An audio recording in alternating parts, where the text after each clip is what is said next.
오늘 4대 교회에 대해서 나누도록 하겠습니다. 특별히 요한계시록에 보면 이제 대표로 7교회가 나오잖아요. 에서버두, 사빌라 여기서 7교회가 나오는데 당시에는 소아시아 지역부터 해가지고 다른 교회들도 많이 있었지만 왜 하나님께서 이 7교회를 말씀하셨냐면 모든 교회의 대표적인 것들, 또 잘하는 점들, 또 부족한 것들을 상징적으로 7가지 교회가 다 골고루 갖기 때문에 이 7교회를 잘 우리가 말씀을 잘 받아들여서 잘못된 것들은 반면교사로 삼고 잘한 것들을 이렇게 본받으면 주님께서 칭찬하시는 좋은 교회가 될 줄 믿습니다. 그래서 우리 기름교회가 그런 교회가 되기를 소망함으로 오늘 4대 교회 같이 말씀을 나누려고 하는데요.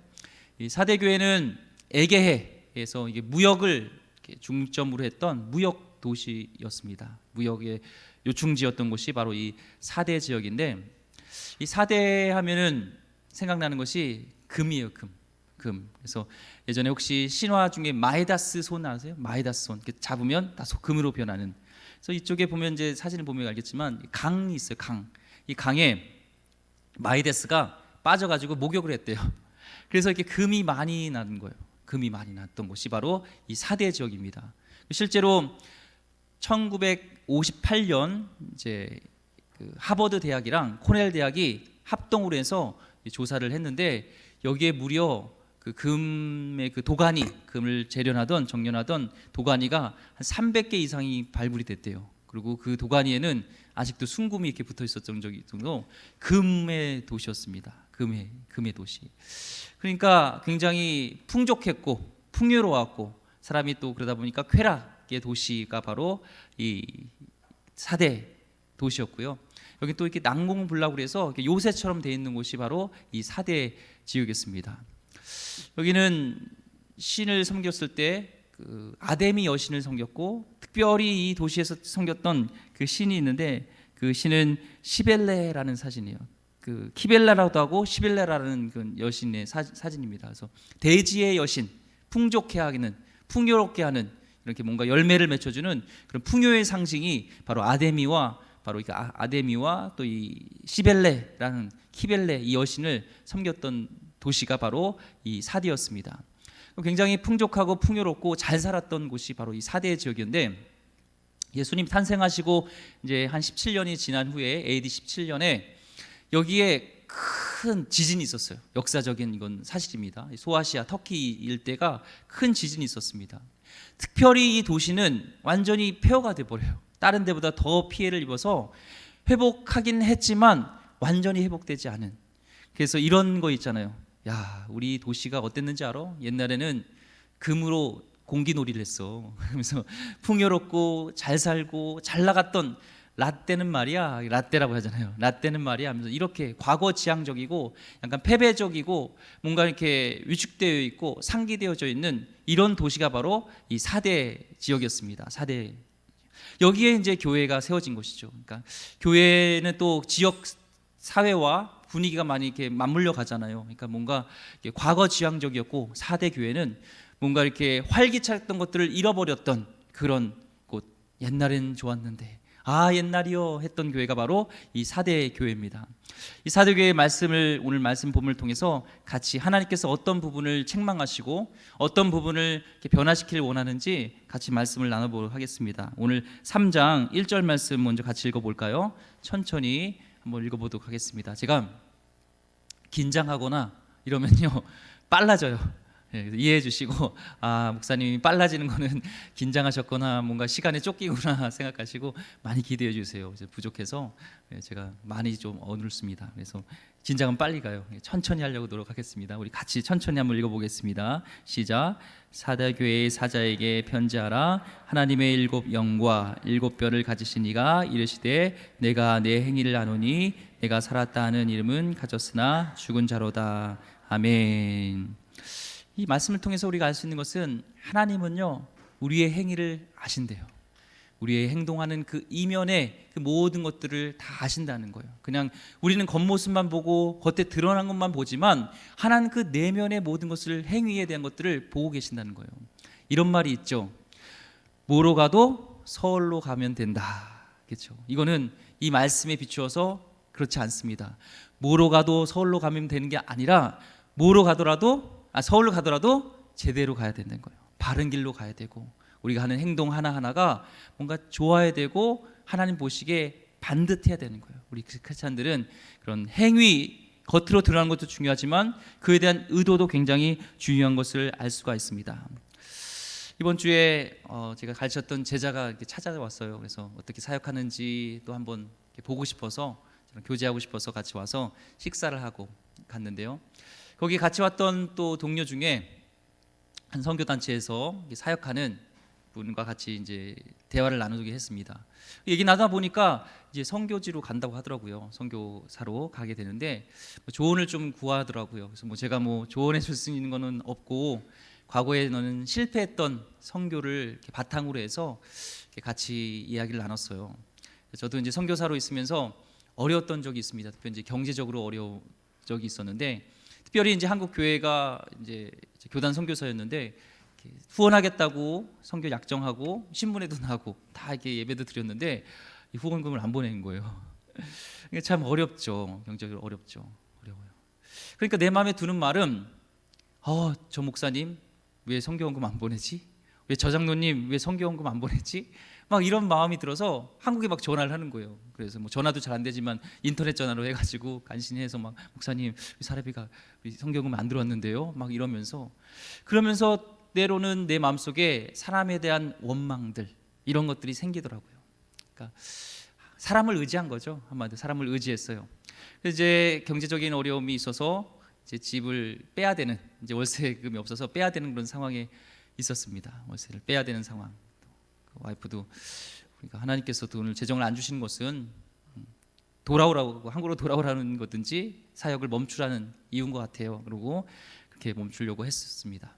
근데 한 선교팀이 이제 왔어요. 선교팀이 와서 사역을 마치고 돌아가는 길에 저희 봉투를 하나를 던지고 갔습니다. 근데 그 봉투에 나중에 이제 환전을 해보니까 정확하게 그 나라 페소라고 단위인데, 우리는 원이지만 페소라는 단위로서 정확하게 그 월세금이 딱 맞더라고요. 그래서 그때 하나님께서 주셨던 말씀이 예레미야 말씀 속에서 이스라엘 백성들이 바알을 섬겼던 걸 얘기하는 거예요. 바알은 터진 웅덩이에요. 그래서 물을 가다둘 수 없는 축복의 근원이 아닌 그 바알을 섬겼다는 것을 말씀하시면서 진짜 생명의 근원, 생수의 근원은 바로 여호와 하나님 것을 알려주면서 제가 많이 회개했습니다. 선교사라고 하고 목회자라고 하는데, 내가 표면적으로는 선교한다고 하는데 그 내 이면에 하나님을 의지하지 않고 사람을 의지했던 것, 눈에 보였던 것들을 의지했던 것을 회개하게 하였습니다. 마찬가지로요, 하나님은요 우리 이면을 보시고 우리의 행위의 그 이면을 다 아십니다. 우리가 드리는 예배, 우리가 드리는 선행, 우리가 드리는 말과 헌금, 이 모든 속에서 우리의 중심을 보시고 계신 줄 믿습니다. 여러분, 분명히 하나님은 살아계시고요, 여러분이 어려움 속에서 하는 그 예배와 모든 그런 하나님을 위한 행위들, 하나님은 다 아세요. 이 시간에 혹시 하나님을 인식하지 않고 예배드리고 하나님을 인식하지 않고 하나님께 드리는 것들이 있다면 시간에 다시 한번 돌이키셔서 내 행위를 아노니 말씀하셨던 것처럼 그 음성에 귀 기울이시길 바랍니다. 두 번째, 다시 한번 1절 말씀 다시 한번 읽어보겠습니다. 다시 한번 또박또박씩 읽어볼게요. 시작. 사대 교회의 사자에게 편지하라. 하나님의 7 영과 7 뼈를 가지신 이가 이르시되 내가 내 행위를 아노니 내가 살았다는 이름은 가졌으나 죽은 자로다. 아멘. 이 사대 교회의 특징을 얘기하는데, 내가 살았다 하는 이름은 가졌으나 죽은 자라다 라고 얘기를 하고 있습니다. 살았다 하지만 죽었다는 거예요. 한마디로 얘기하면요, 살았다 하는 이름을 가졌다는 것은 유명한 이름이 있다는 거예요. 사람의 입에 오르락내리락 할 정도로 유명한 것이 유명한 교회였는데, 적어도 겉모습은 괜찮았는데 죽었다라는 것을 얘기하고 있는 것입니다. 그러니까 교회에 행사들도 많았던 것 같아요. 뭔가 이렇게 프로그램도 활동도 많았고요, 교회 성도들의 출석률도 좋았고 다양한 사역들이 많았고 막 바쁘게 돌아가고 성경봉도 있고 뭔가 막 많았어요. 프로그램도 많았어요. 사람들의 눈에 보기에는 저 교회 뭔가 살아있는 것 같아, 유명한 교회 같아 한데, 그 대이면은 하나님 보시기에는 좋은 교회가 안 했다는 거예요. 사람이 보는 눈과 하나님이 보는 눈이 다르다는 것을 오늘 말씀에서 알 수 있습니다. 그러니까 실제로 죽었다고 진단했다는 그 의미, 죽었다는 의미는 그거예요. 그러니까 영적인 내실이 없었다는 거예요.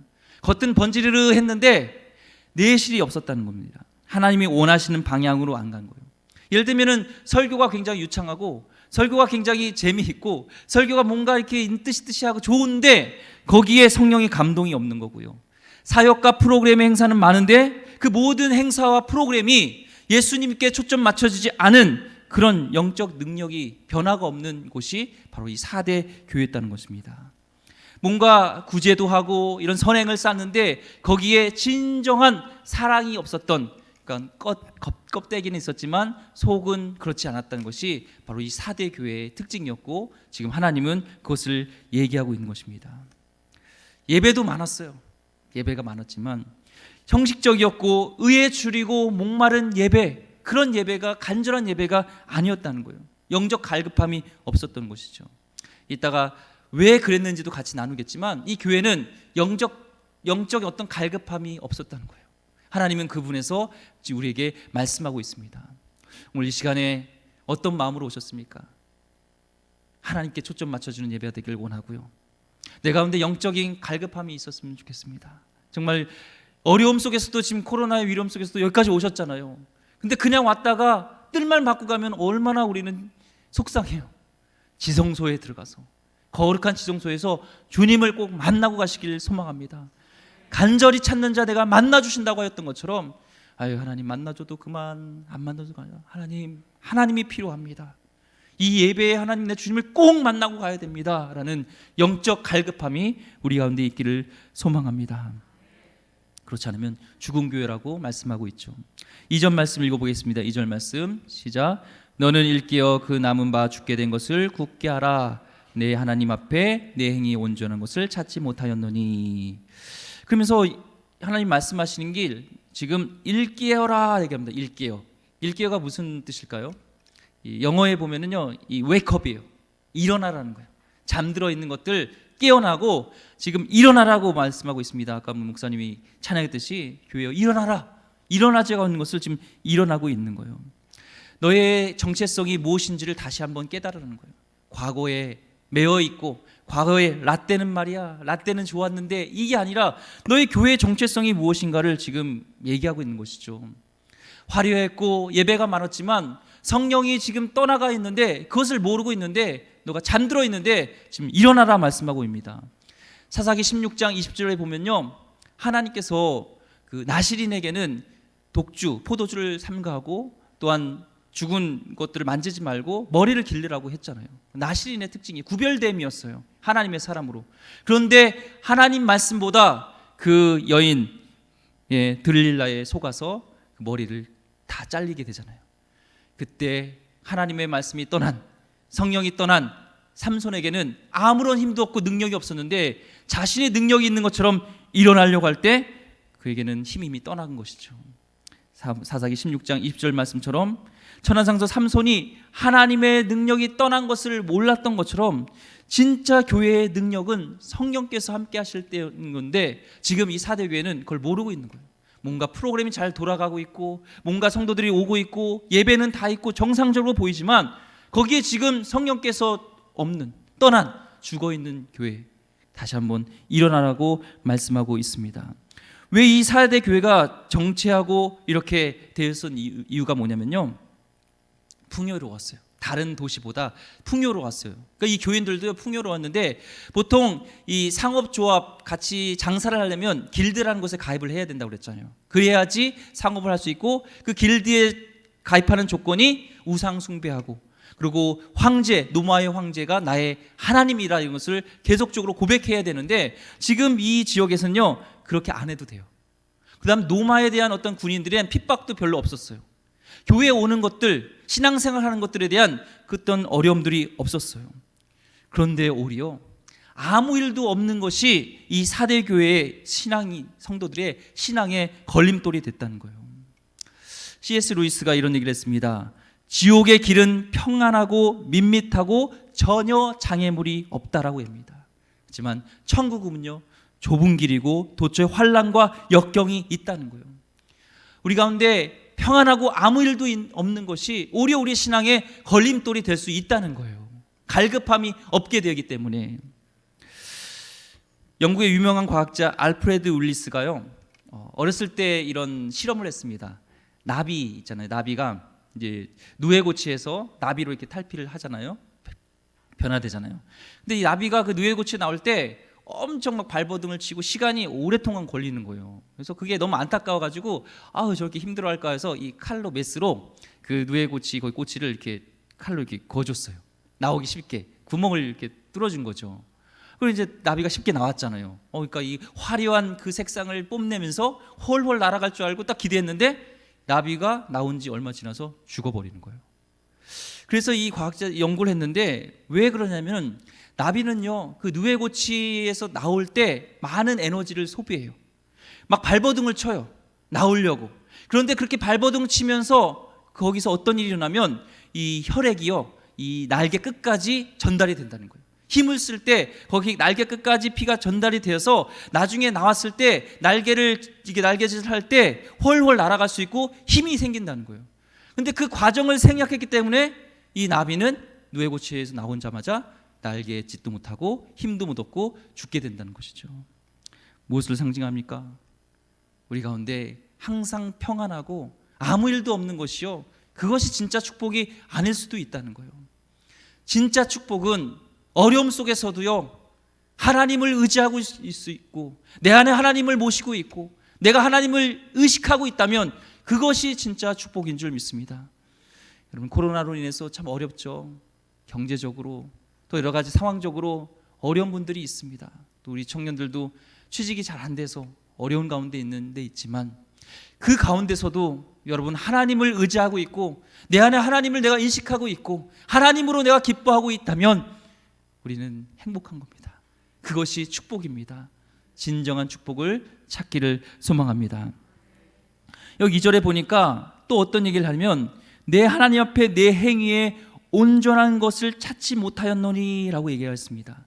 너의 행위가 온전하지 않았다는 것은 영어로 not complete라고 하는 거예요. 완성되지 않았다는 거예요. 예배를 드렸는데 그것이 완전하지 않다는 거예요. 예배를 드렸는데 그것이 완전하지 않다, 온전하지 않다는 것이죠. 하나님은 창세기 4장 말씀에 가인과 아벨의 제사를 받고 안 받고 합니다. 그런데 가인과 아벨의 제사의 특징은 믿음으로 드리고 안 드리고 있고 거기 말씀에 보면은 가인과 그의 제사는 받지 않으시고 아벨과 그의 제사는 받았던 것처럼 그의 삶을 먼저 받으시고 우리 그 예배를 받았다는 거예요. 그렇죠? 여러분이 좋아하는 분이 뭔가 선물을 주면은 좋지 않나요? 자녀들이요 부족한 것 같지만 여러분한테 이렇게 조그만 이렇게 편지 같은 거 주면 좋지 않나요? 저도 둘째가 글씨를 못 써요. 예, 그 숫자도 못 읽어요. 첫째보다 좀 늦더라고요. 그래서 이 시력 검사를 했는데요. 시력 검사인데 마이너스 몇이 나왔어요. 시력이요. 숫자를 몰라가지고 그걸 뭔지 몰라가지고요. 그런데요 글자를 이렇게 찍었어요. 사진처럼 찍어가지고 이렇게 뭐 이렇게 그려요. 그래가지고 엄마 아빠 편지 하고 이렇게 줘요. 아무런 내용도 없죠. 그냥 무슨 기역, 니은 뭐 이렇게 그린 거예요. 글자를 모르는데. 그런데 사랑하는 자녀가 주니까 그것이 기쁨이 되더라는 거예요. 마찬가지로요 하나님께서는 우리의 완전한 예배, 온전한 예배를 받으시는데 그것은 먼저 우리가 하나님께 기쁨이 되기를 소망합니다. 이런 삶이 정말 향기로운 제사가 되어서 여기 와서 여러분이 어떤 것을 찬양을 하더라도 어떤 기도를 드리더라도 내 이쁜 자식, 내 이뻐하는 내 아들 딸, 그래 너가 하는 기도 내가 기쁘지, 너가 하는 찬양 내가 받지, 너가 드리는 예배 기쁘지, 이런 기쁨의 제사를 드리는 하나님 사람 되기를 소망합니다. 이렇게 밋밋하고 뭔가 이렇게 과거 지향적이고 뭔가 이렇게 완전하지 않았던 이 교회에 하나님께서 처방전을 내려주십니다. 그 처방전은요 2절 말씀부터 나오고 있습니다. 2절 말씀은 너는 일깨어 그 남은 바 죽게 된 것을 굳건하게 하라 말씀하고 있습니다. 남은 바가 뭔가 있다는 거예요. 이 교회도 좋은 것들이 있다는 것인데 그것은 4절 말씀에 보면은 흰 옷을 입은 사람들이 나옵니다. 흰 옷 입은 사람처럼 그것을 잘 따라가라는 거예요. 너희들이 다 완전하진 않지만 흰 옷 입은 그런 좋은 것들이 있다는 거예요. 아직 너희가 신실한 남아있는 자가 있다는 것을 지금 말씀하고 있고 그들을 본받으라, 그들을 따라가라고 말씀하고 있는 것입니다. 끝까지 믿음을 타협하지 않고 끝까지 주님을 붙들었던 소수의 의로운 사람들이 있었다는 것을 지금 말씀하고 있는데요, 이 사람들을 귀히 여기며 본받으라고 말씀하고 있는 거예요. 교회는 민주주의가 아닙니다. 교회는 신본주의입니다. 교회는 철저하게 하나님께서 다스리는 곳이 바로 교회입니다. 교회는요, 기도 많이 하고 거룩하고 성령 충만한 사람들을 따라가야 돼요. 사람에 따라서 다수 의견이 되면 물론 다수 의견이 맞을 때도 있지만 교회는 신본주의가 돼야 됩니다. 교회를 이끌어가는 사람들은요, 대부분이 아니라 교회의 10%래요. 교회의 10% 신실한 사람이 교회를 이끌어가는 거예요. 마찬가지로 여러분이 하나님의 신실한 사람, 흰옷을 입은 사람이처럼 여러분이 그런 교회를 살리는 그런 씨앗들이 되기를 소망합니다. 저를 많이 좀 신뢰해 줬으면 좋겠어요. 제가 잘 결정할 수 있게 해주시고 제가 잘 결정한 것들을 또 신뢰해 줬으면 좋겠습니다. 이 다윗이 사울을 죽일 기회가 있었어요. 근데 사울의 옷자락만 살짝 베요. 그런데 나중에 그 옷자락만 살짝 뱄는데도 그것이 마음에 너무 찔렸다고 얘기를 나눕니다. 결국에는 사울은 누가 처단하시죠? 하나님이 처단합니다. 마찬가지로 주의 종은 하나님이 처단하세요. 하나님이 심판하세요. 저는 성도님들이 두렵기도 하지만요, 진짜 두려운 분은 하나님입니다. 그래서 하나님 앞에 서려고 하고 하나님 중심적으로 서려고 해요. 때로는 저희 생각이 여러분과 좀 안 맞을 때 이해해 주시고 기도해 주시고 하나님이 심판할 수 있도록, 정말 하나님이 교회를 잘 다스리도록 여러분 신뢰해 주시고요, 많이 기도해 주기를 소망합니다. 세 번째, 하나님의 그런 처방전이 3절에 나와 있는데요, 3절 말씀 읽어보겠습니다. 3절 시작. 그러므로 내가 어떻게 받았으며 어떻게 들었는지 생각하고 지켜 회개하라. 만일 일깨지 아니하면 내가 도둑같이 이르니 어느 때에 내게 이를지 내가 알지 못하리라. 아멘. 하나님께서 이 사대교회에 그런 처방전을 내려준 게 뭐냐면, 어떻게 내가 받았으며 어떻게 들었는지를 생각하라 먼저 얘기해요. 그래서 받고 생각한 게 뭘까요? 뭘 받고 뭘 생각했을까요? 바로 예수 그리스도의 복음의 진리예요. 이 교회가 세워질 때 사대교회 예수 그리스도의 복음이, 진리가 여기에 전파되었어요. 그것을 참 어렵게 우리 선교사들이 외롭게, 바울 선생님이 이렇게 외롭게 복음을 어렵게 전달되었고, 그 복음을 받았을 때, 그 복음을 들었을 때 감격하고 은혜가 있었고 너무나 기뻤었던 거죠. 그때를 지금 어떻게 받았는지, 어떻게 생각했든지 그것을 보라는 거예요. 어떻게 생각하다는 것은 기억하다는 거죠. 너가 하나님의 복음을 받았을 때 얼마나 기뻤는지, 처음 예수님을 만났을 때 얼마나 기뻤는지 그것을 지금 회복하라고 말씀하고 있습니다. 저도요, 이 말씀을 묵상하면서 예수님을 처음 믿었을 때 정말 감사했던 것 같아요. 예수님을 처음 만났을 때 정말 좋아서 내가 진짜 이제 죽어도 여한이 없다 정도로 기뻤던 것 같아요. 여러분 어떻습니까? 예수님 처음 만났을 때 기쁘지 않았습니까? 예수님 처음 만났을 때 내 가운데 뭔가 열정이 있지 않았습니까? 예수님 처음 만났을 때 어땠습니까? 신앙이 지날수록 점점 우리가 좀 복음에 대해서, 그 사랑에 대해서 식어가는 것 같아요. 다시 한번 이 사대교회 말씀하는 것이 이 교회만 아니라 바로 나에게 하는 말씀으로 생각하면서, 내가 처음에 어떻게 예수님을 믿었고 어떻게 예수님을 내가 알게 되었는지 그 감격을 다시 한번 기억하고 생각하시기를 소망합니다. 그리고요, 3절 말씀에 또 뭐라고 하면 지켜 회개하라 얘기를 합니다. 지켜 회개하라. 회개만 하는 것이 아니라 지켜라는 것은 영어로 obey, 순종하라는 거예요. 순종과 회개는 같이 간다는 것을, 패키지로 같이 가는 것을 알 수 있죠. 그러니까 회개와 후회가 다른 것은, 후회는 잘못했어, 이건 안 돼 하고 나서 그냥 다시 똑같이 가는 거고, 여기서 회개는 그렇게 잘못했어, 내가 반성하고 나서 그 삶을 돌이키는 것이죠. 그것이 회개입니다.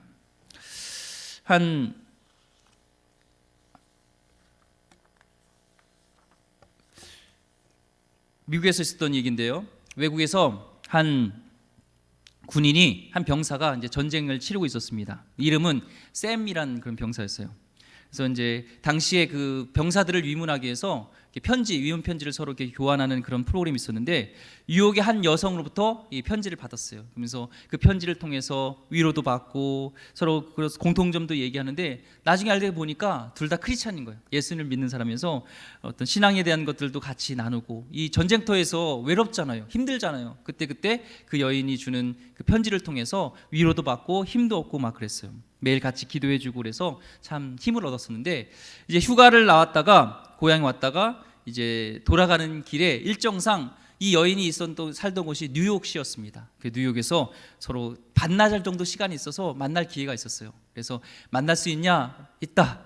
그러면 우리 그 뉴욕에 있는 어떤 센트럴 파크에서 만나자 이렇게 약속을 했습니다.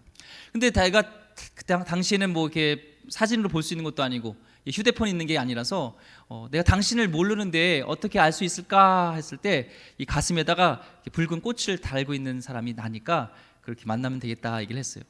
그리고 이제 시간이 돼서 이제 센트럴 파크에 이제 돌아오게 됐습니다. 그런데 저쪽에 보니까, 샘이 도착해서 공원에 보니까 벤치에 어떤 여인이 앉아 있는 거예요.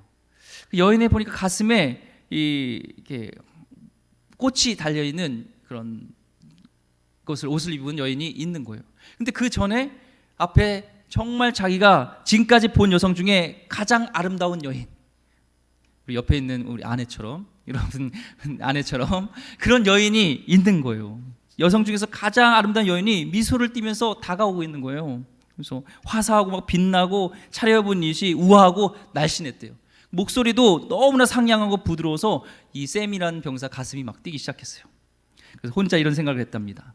주님이 이런 여성을 나에게 보내주시기만 한다면 하고 생각했어요.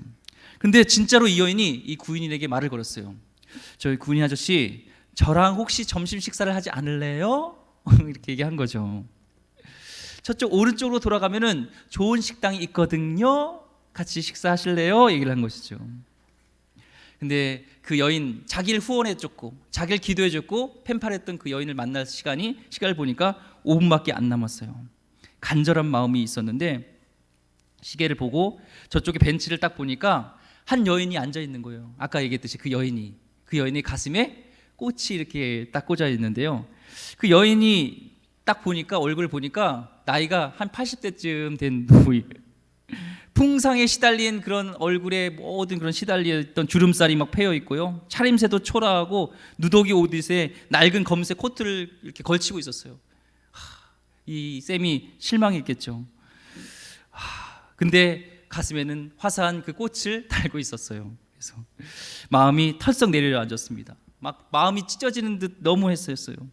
이렇게 자기가 평생 만나본 중에 가장 아름다운 여성이 앞에 있는데 그걸 버리고 지금 의를 지키기 위해서 그 여인에게 가야 되는 상황이 있습니다. 그리고 여성에게 이렇게 얘기했어요. 금발의 아름다운 여성에게 얘기했어요. 함께 가고 싶은 마음이야 이루 말할 수 없지만 얼마나 간절한지 아가씨는 모르실 겁니다. 하지만 선약이 있어요. 제가 어렸을 적 시절에 저를 도와주신 어떤 분께 큰 빚, 어려웠을 때 나에게 큰 빚을 지게 했던 분이 있습니다. 그분을 꼭 만나야 됩니다. 초대해 주신 거 감사하지만 어쩔 수 없습니다 하고 갔습니다. 그래서 그 여인이 그렇군요, 마음이 바뀌면 식당으로 오세요, 거기 있을게요 하고 가버렸습니다. 그리고 그 노파에게, 80대 여인에게 찾아갔습니다. 오늘 점심 약속 저랑 있었죠? 얘기를 하니까 그 어른이 그러는 거예요. 난 아니야. 하지만 자네와 점심 약속을 한 여인은 아까 당신하고 앞에 있었던 그 여인이야. 그 여인이 혹시나 나에게 말을 걸면 그 식당에 있을 테니까 글로 와서 같이 식사를 하자고 얘기를 했다는 거예요. 그래서 그 두 사람이 결국 만나서 식사를 했고 편지를 주고받아서 제대하고에 결혼을 했습니다. 참 그래요. 순종한다는 것은 참 쉽지는 않습니다. 하나님 말씀이 때로는 내가 원했던 것과 다른 것들을 해야 될 때가, 순종해야 될 때가 있어요. 그런데 지금 하나님께서는 이 사대교회에게 얘기하는 것은 지켜 회개하라는 것은 순종하고 회개하라는 것을 같이 말씀하고 있습니다. 우리가 교회의 영성을 다시 회복하기 위해서는 회개도 중요하지만 그 말씀에, 이제 하나님 말씀에 순종하는 그런 교회가 되기를 소망합니다. 3절 말씀이에요. 그렇지 않으면 어떤 일이 있는지 3절 말씀이 있습니다. 읽어보겠습니다. 시작. 만일 일 깨지 않으면 내가 도둑같이 이르니 어느 때에 내게 이르는지 내가 알지 못하리라 하리라. 이 말씀에 대한 배경이 있어요. 도둑같이 임하겠다는 이 말씀 배경이 뭐냐면, 이 사대 지역은, 이 사전을 한번 보여주세요. 천혜의 요새의 난공불락이었어요. 그래가지고 방어가 뚫린 적이 없는데 역사적으로 방어가 뚫린 적이 있습니다. 언제였냐면 페르시아 바사라고 하죠. 성경에는 페르시아군 고레스 왕이 여기를 침공한 적이 있어요. 근데 난공불락이라서 여기를 침공할 수가 없었는데 이 사대 왕도요 거만했어요. 이제 더 이상 이제 적군들이 들어올 수 없는 곳이다 해가지고 이 입구에만 군인들을 이렇게 매복시켜 놓고 있었습니다. 근데 어느 날 갑자기요 이 페르시아 군인들이 이렇게 보고 있는데 언덕에서 뭔가 이렇게 떼그르르 뭐가 굴러오는 게 있었던 거예요. 보니까 이 사대에 있던 군인들의 투구가 졸다가 그걸 떨어뜨린 거예요. 그래서 그걸 주우러 오는 그 병사를 보면서 비밀 통로를 발견하게 되었습니다. 그래가지고 이 고레스 왕이 거기를 침공하게 돼요. 거기를 정말 도둑과 같이 몰래 침공해가지고 여기를 점령했던 그런 역사적인 배경의 말씀이 오늘 말씀의 이 말씀입니다. 오늘 말씀처럼 하나님께서는 회개하지 않는다면, 순종하지 않는다면 주님이 그들이 세워놓은 위선의 장벽을 뚫고 징계의 손을 드실 것이라고 말씀하고 그날은 도적같이 임한다고 우리에게 경고하고 있습니다.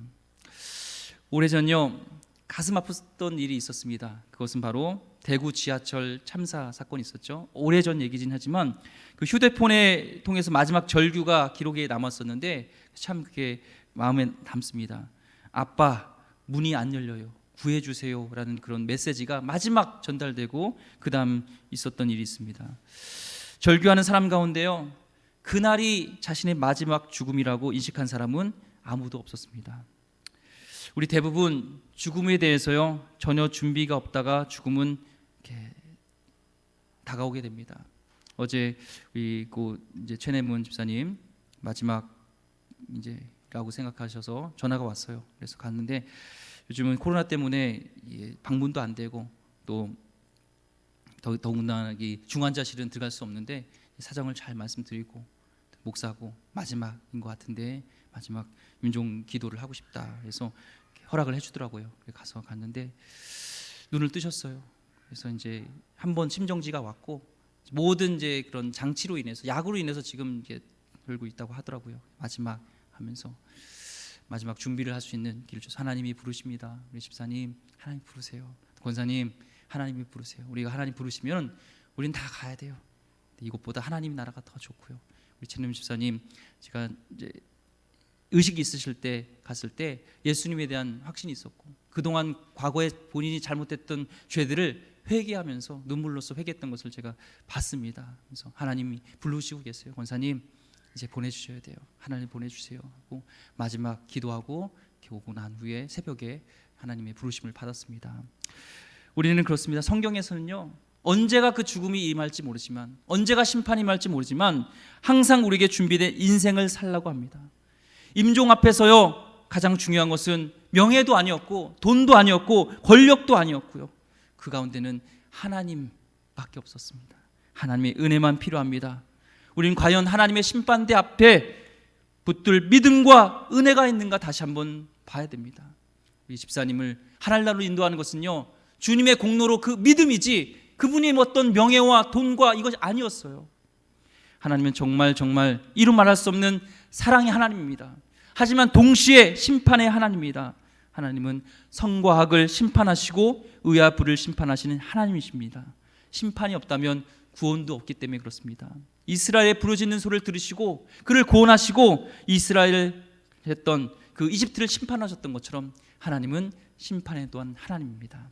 오늘 사대교회를 통하여서 우리가 다시 한번 회개할 것이 무엇인지 내가 주님 앞에 순종하는 것이 안 한 것이 무엇인지를 돌아보면서 하나님 앞에 칭찬받는 하나님 앞에 바로 서는 귀한 하는 백성 되기를 주 이름으로 축원드립니다. 기도하겠습니다.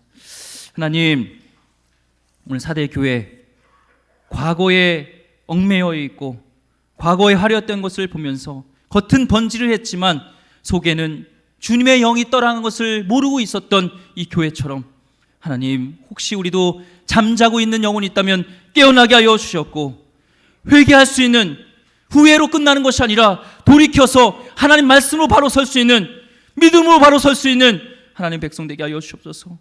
주님을 처음 만났던, 주님의 은혜를 경험했던 그때를 다시 한번 우리가 회복할 수 있도록 주님 역사하여 주시옵소서. 귀하신 예수 그리스도 이름으로 기도드립니다. 아멘. 우리 찬송 그날이 도적같이 우리 찬양 부르시면서 하나님께 준비한 예물 드리도록 하겠습니다.